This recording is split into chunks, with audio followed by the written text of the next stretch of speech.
सोनिया अपनी माँ के साथ बैठकर अपनी भाभीयों के खिलाफ कान भर रही थी। माँ, आज ना मेरा बाहर से कुछ खाने का मन कर रहा है, लेकिन क्या करूँ, मेरे पास पैसे ही नहीं है। अरे बेटा, अगर तुझे बाहर का खाने का मन है तो अपने भाई को बोल दे, बाहर से आते वक्त कुछ ले आएगा। ऐसा आपको लगता है माँ? लेकिन अगर मैं भाई को कुछ लाने को कहूँगी ना, तो सबसे पहले भाभियाँ ही भैया को फ़ोन करके मना करेगी और कहेंगी क्या ज़रूरत है बाहर का खाने की। वैसे भी हमारी ननद काफ़ी मोटी है, इसलिए उन्हें तो बाहर का खाना ही नहीं चाहिए। अरे ऐसा कैसे बोलेगी, और तू मोटी थोड़ी ना है। अरे वो महारानी है, तुझे मोटी कैसे कह सकती हैं? ऐसा आपको लगता है माँ?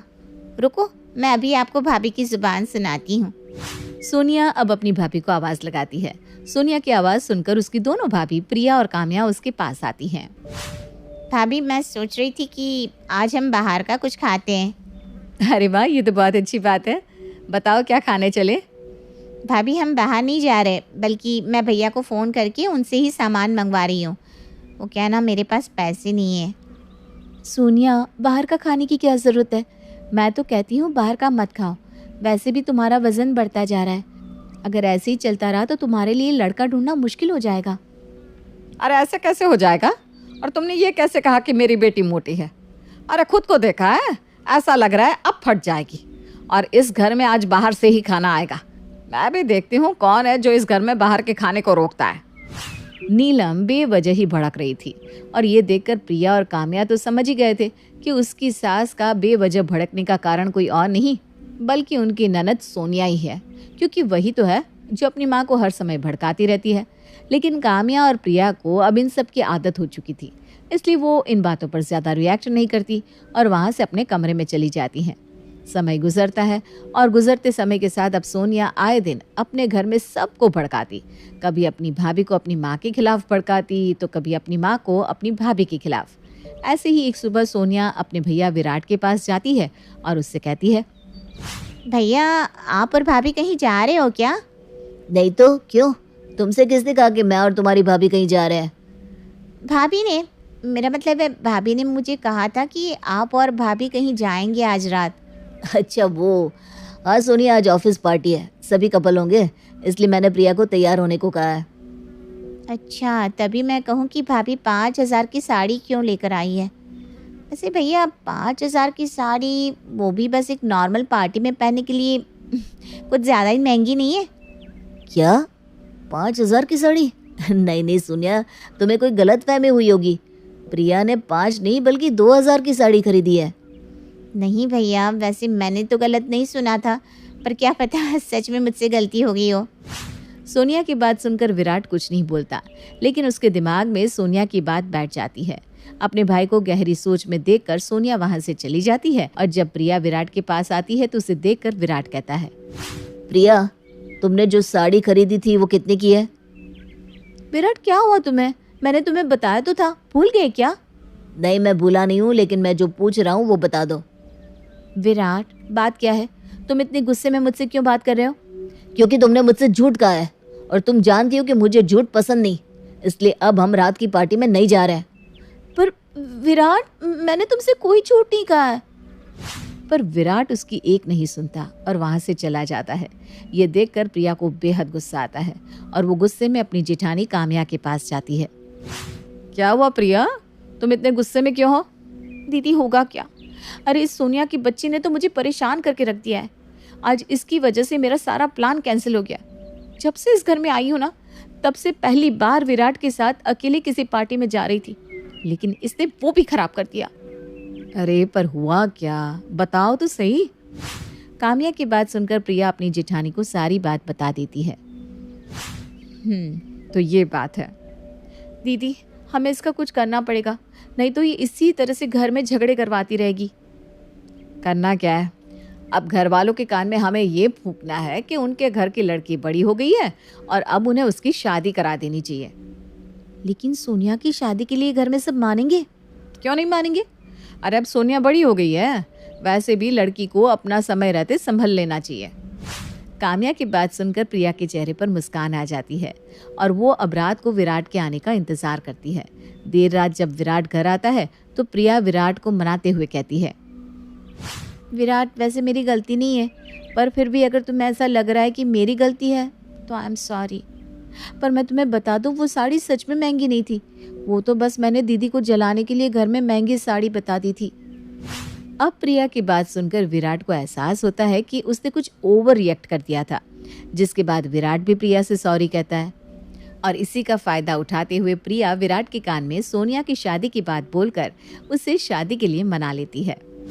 विराट, मैं क्या कह रही थी कि हमारी सोनिया ना बड़ी हो गई है, उसकी उम्र भी हो रही है, क्यों ना हम सोनिया के हाथ पीले कर दें। अब मेरा मतलब है कि हमारी सोनिया सही उम्र में अपने घर को संभाल ले तो कितना अच्छा होगा, नहीं? वैसे बात तो तुम सही कह रही हो, लेकिन अब उसकी शादी के लिए लड़का भी तो देखना होगा। लड़का देख लो, उसके बाद घर में सोनिया की शादी की बात छेड़ता हूँ। अरे लड़का क्यों ढूंढना है? दीदी का जो चचेरा भाई है वो तो हमारी सोनिया के पीछे वैसे ही पागल है। घर परिवार भी अच्छा है, लड़का भी अच्छा खासा कमाता है, ऊपर से इकलौता है। अब इससे ज़्यादा हमें और क्या ही चाहिए। हाँ, ये भी सही है, और वैसे भी वो हमारे रिश्ते में आता है। वही तो मैं बोल रही थी आपको। यहाँ प्रिया विराट को इस शादी के लिए मना लेती है, तो वहीं काम्या भी अपने पति राहुल को मनाती है। और राहुल, आपको पता है ना, मेरा भाई पंकज कितना अच्छा है। वो हमारी सोनिया को अपनी पलकों पर रखेगा। काम्या, तुम कह तो बिल्कुल सही रही हो, लेकिन माँ को कौन मनाएगा? अरे हम सब मनाएंगे ना, और माँ को मानना ही पड़ेगा। आखिर उनकी बेटी की उम्र हो गई है। अरे वो अब घर नहीं संभालेगी ना तो कभी नहीं संभाल पाएगी। वैसे सही उम्र में लड़की की शादी हो जाए तो ही सही होता है। काम्या की बात सुनकर राहुल भी सोनिया की शादी के लिए मान जाता है, और अब वो चारों जाते हैं अपनी माँ नीलम के पास। माँ, आपसे कुछ बात करनी है। हाँ बोलो, सुन रही हूँ मैं। माँ, ये थोड़ी सीरियस बात है, इसलिए अभी आप टीवी बंद कर दो और हमारी बातों पर गौर करो। राहुल की बात सुनकर नीलम टीवी बंद कर देती है। बोलो, अब क्या बात करनी है? और तुम चारों एक साथ यहाँ क्यों इकट्ठे हुए हो? माँ, हम आपसे सोनिया की शादी की बात करने आए हैं। हम सोच रहे हैं कि सोनिया की उम्र अब शादी लायक हो गई है और हमें उसके हाथ पीले कर देने चाहिए। अरे वाह, मेरे बच्चों की सोच मुझसे कितनी मिलती जुलती है। तुम्हें पता है, मैं भी ना आज यही सोच रही थी। मैं कल से ही सबको लड़के देखने को कह देती हूँ। माँ, लड़का देखने की क्या ज़रूरत है? हमारा पंकज है ना, वो वैसे भी हमारी सोनिया को बहुत पसंद करता है। क्योंकि घर में पंकज सबको पसंद था, इसलिए अब बहुत जल्द पंकज और सोनिया का रिश्ता पक्का हो जाता है, और इसी तरह बहुत जल्दी उनकी शादी भी हो जाती है। शादी के बाद अब प्रिया और काम्या काफ़ी खुश होती हैं। दीदी, सच में अब यहाँ हमारी प्यारी ननद नहीं है, कितना सुकून मिल रहा है ना। बात तो तुम बिल्कुल सही कह रही हो। ऐसा लग रहा है मानो हम किसी शांत सी जगह पर बैठे हैं। काम्या ये बात बोल ही रही थी कि तभी उसके सामने नीलम वीडियो कॉल पर बात करती हुई आती है। हाँ बेटा, देखना ये साड़ी कैसी लग रही है। माँ, आपके ऊपर ये साड़ी बहुत अच्छी लग रही है। वैसे आपने ये साड़ी कहाँ से ली? अरे तेरी शादी में हमारे रिश्तेदारों ने दी है। ऐसे ना बहुत सारी साड़ी रखी हुई है, अगर तुझे चाहिए तो तू भी ले ले। नहीं माँ, मुझे साड़ी नहीं चाहिए। अरे मेरी अभी नई नई शादी हुई है, थोड़ा अच्छे से रहूँगी। मैं भाभीियों की तरह थोड़ी ना हूँ जो हर समय आंटी बनकर रहूँ। ये क्या बोल रही है सोनिया?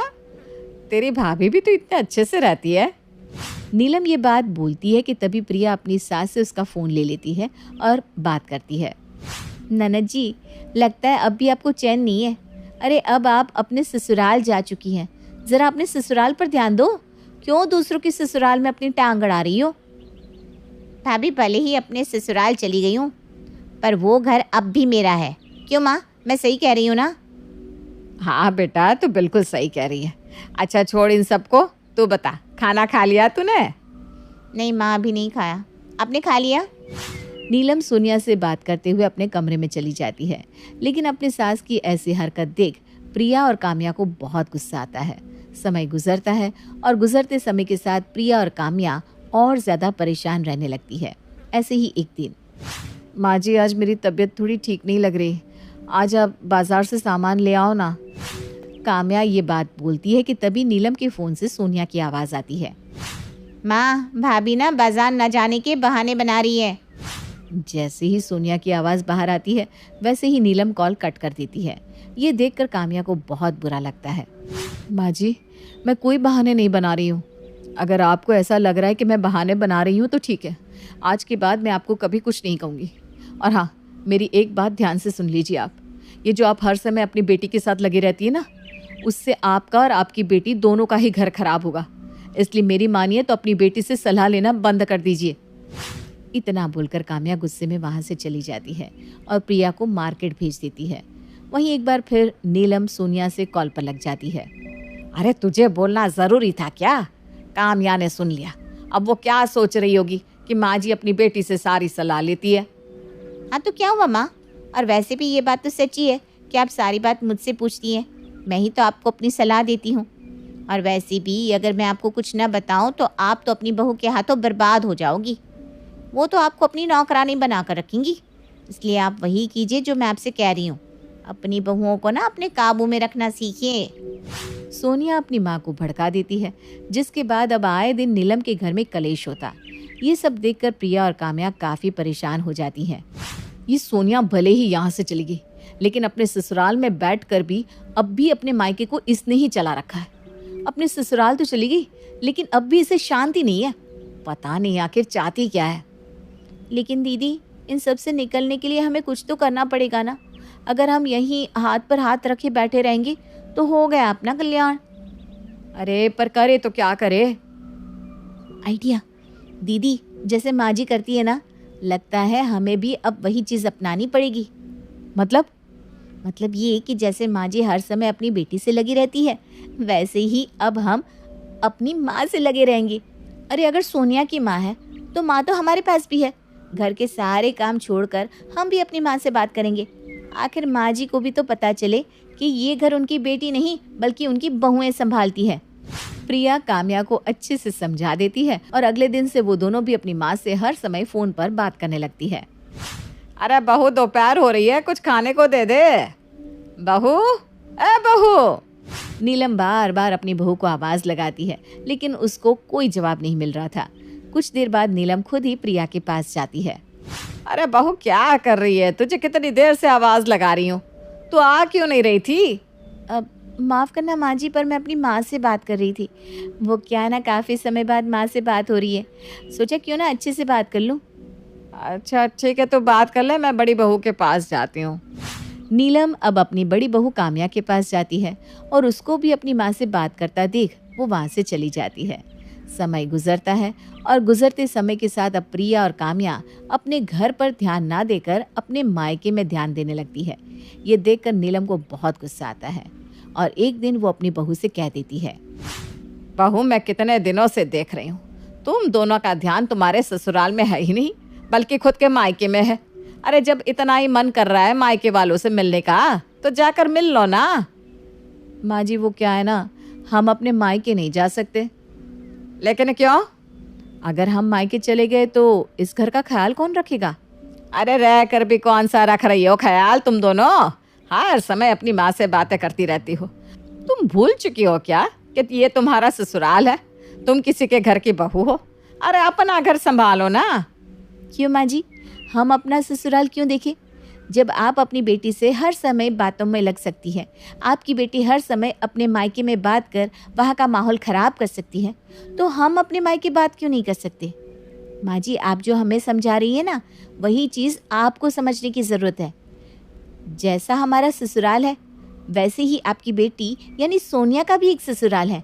उसकी सास को भी तो वैसे ही लगता होगा ना जैसा आपको अभी लग रहा है। प्रिया बिल्कुल सही कह रही है।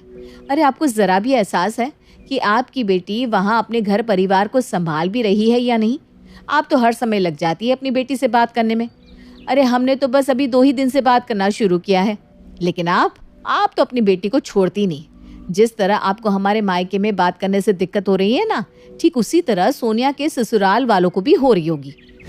अपनी बहुओं की बात सुनकर नीलम को ये एहसास होता है कि उसकी दोनों बहुएं सही कह रही हैं।